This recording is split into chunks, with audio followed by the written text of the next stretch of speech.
Hello, everybody. It's a pleasure. It's a great feeling. First and foremost, I want to thank God. Without him, I wouldn't be where I am right now.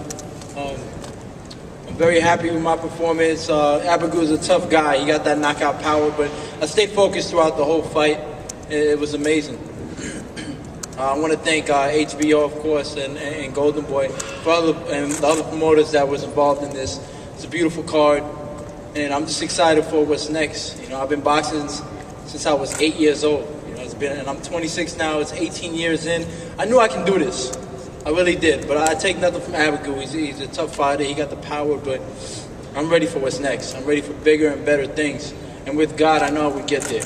I want to thank everybody that believed in me. I want to thank everybody who doubted me, because that only gave me the motivation to prove them that I could do it. And I'm just really happy right now. I'm going to go back, talk to Golden Boy, see what we got next, and just take it by storm. Thank you, everybody. Sadam, any questions?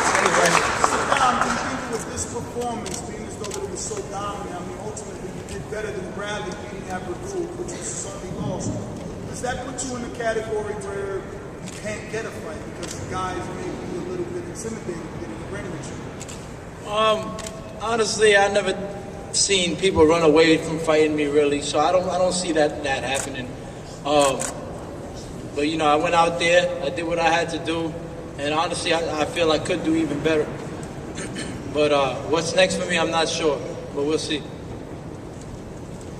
Yeah, a lot of people were looking at your last fight with Jeremy Bryan and saying you went life and death with him, but I think, right, you know, when we were talking on the phone, you were saying that you're a much better boxer. And right, before this, Ken Hirschman, after the fight, came up and said that Oscar said that you were going to beat him the way you did. What do you think he saw, and what did you know that we didn't know?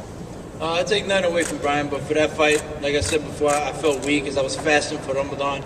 But you know, you learn a lesson all the time, and my lesson was not to fight around the time where I'm fasting for Ramadan.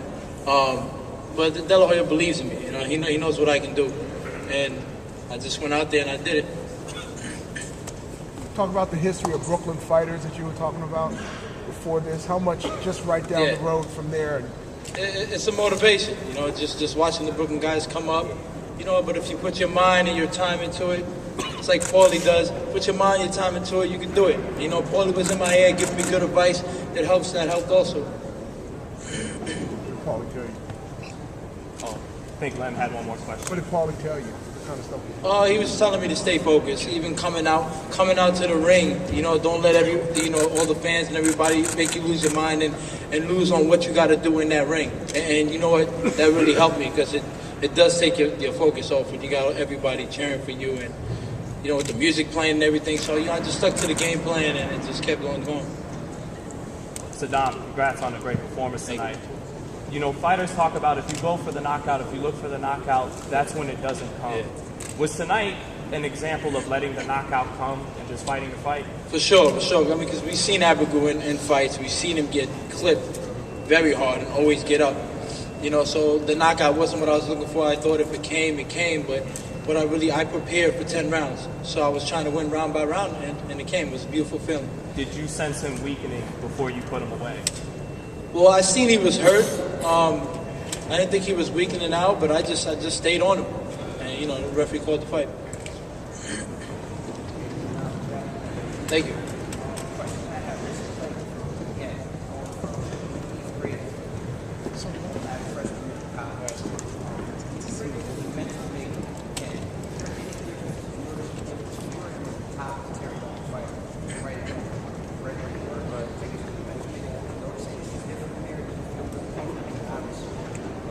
Honestly, it was big, but at the same time, me making the Olympics and fighting over there with the crowd there as well, it's a big moment for me. So, you know, I've had that experience in me, and I knew I can do it. So if you could believe, you will achieve. So, you know, that's what I stuck to.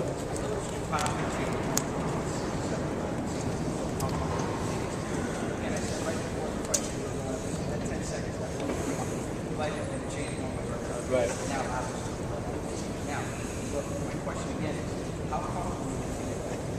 I felt comfortable. You know, I didn't want to panic. I knew he was going to get aggressive, but I knew if I kept my movement and making him miss and making him work to hit me, then I would get the victory. And I just stuck to my game plan and it worked.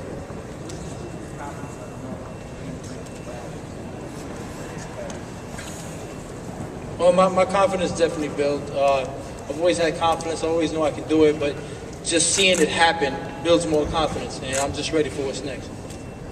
How hard was it not to go toe-to-toe when you had him hurt? How hard was it not, Yeah, I mean, sometimes you want to go to toe-to-toe because honestly, I'm the type that I like pleasing the fans, and I like making the fight exciting, but I can't give what Abregu wants. That's his fight. He's a little flat-footed and he has tremendous power. And in his mind, for him to beat me is him knocking me out. So I couldn't do it. There was times I would step in and throw hard punches, but overall, I had to be the smart man in the ring and outbox him. Did you ever feel his power? Yeah, I did feel his power. I did feel he definitely can crack. I think he hit me with a left uppercut. Hit me with something. I'm not sure. I don't remember what round it was, but he did have power. But I kept my composure, stayed smart. One thing God gave me was being able to recover when I'm hurt, and not everybody has that, and I'm very happy that I do. Sadam, you were an incredible amateur. You won like every title you could win in the amateurs, but not every fighter that does great in the amateurs always becomes a very good pro. How satisfying is that you are able to make this transition? It's a great feeling. You just got to be able to adapt. Amateurs and the pro boxing is different in ways, but you got to know when to pick your shots, when to make somebody miss. It's little things that's important, and I'm glad that I have that. With this victory, do you think that your next fight should be a title fight in the welterweight division?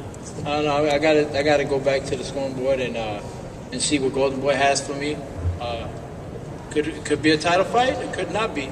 But it only goes up from here. So I can't really call the shots. I'll just see what happens. What's a bigger moment when you made the Olympic team or now? Feeling-wise? Yeah, I would have to say now because making the Olympics, that was as an amateur. And, all that work I did, it all built up to being a professional and really shining in front of everybody. So this is bigger for me. I stepped up and I made it count. And it only goes up from here, and I'm excited. I'm still young, 26, and I'm just ready to keep climbing that ladder. Sadam, in the first 4 rounds, you seemed to be struggling a little bit to figure him out. Right. What did you eventually figure out after the knockout? What gave you that confidence that you Well, go after the aggressor after? Right. Well, I knew at the beginning of the rounds he was going to try to, come out strong and catch me with a punch and end the fight early, make it an easy night for him. So in the beginning, I was being cautious, picking him out, figuring things out. And after a while, I figured it out, and I took over from there. How pleasing is it to take out the boogeyman? It's sort of like what Danny Garcia did to Lucas Matisse. Right. People said, myself included, we're going to get hurt in this fight. It's judging off of Abregu's, past. How impressive is that? It's a great feeling. A lot of people didn't believe it could happen, and if you believe, you can achieve it. I just want to show everybody, it doesn't matter what people say. Just stick to what you can do and do it. And that's what I did. Good. Thank you.